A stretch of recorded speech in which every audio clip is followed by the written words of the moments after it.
Number 141 تل کا امتن قد خلت، ایک امت تھی. کون سی امت؟ یہ جو انبیاء کا اللہ تعالیٰ نے ذکر کیا یہاں پہ، ابراہیم، اسماعیل، اسحاق، یعقوب اور پھر اولاد یعقوب، اور پیچھے اللہ تعالیٰ نے موسیٰ کا، عیسیٰ کا، یہ سارے کیا ہے؟ ایک امت تھی جو گزر گئی ہے.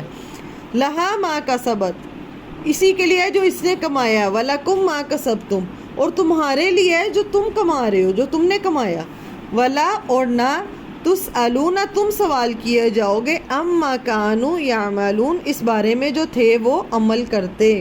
مطلب اس سے مراد یہ جو وہی آیت ہے جو ہم نے پہلے بھی ڈسکس کی ہے کہ وہ ایک امت تھی جو گزر چکی ہے، ان کے لیے ان کے اعمال، تمہارے لیے تمہارے اعمال، اور تم سے نہیں پوچھا جائے گا کہ وہ کیا عمل کرتے تھے یا وہ کیسے تھے. کیونکہ یہ جو عرب تھے، میں نے بھی بتایا کہ یہ کیا کرتے تھے کہ جب یہ ایسے گیدرنگ میں بیٹھتے تھے تو اپنے بڑوں کے قصے یا ان کے بتا کے تو وہ کہتے تھے کہ ہمارے بڑے تو اتنے طاقتور تھے یا اتنے نیک تھے، وہ تو ایسے کرتے تھے ایسے کرتے تھے.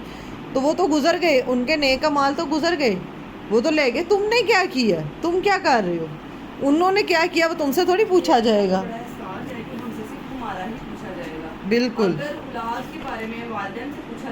اور ہم سے یہ بھی پوچھا جائے گا نا، وہ جو آتا ہے کہ انسان سے پوچھا جائے گا کہ زمین اس کے پاؤں نہیں چھوڑے گی جب تک وہ 5 باتوں کے جواب نہ دے دے.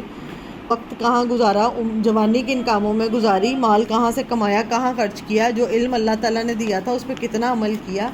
اور جو قبر کے بھی 3 سوال ہیں، من ربک، من دینک، من نبیک. اگر ہمیں رب کا پتہ ہی نہیں کہ رب کون ہے اور نبی کا پتہ ہی نہیں تو ہم کیسے جواب دیں گے؟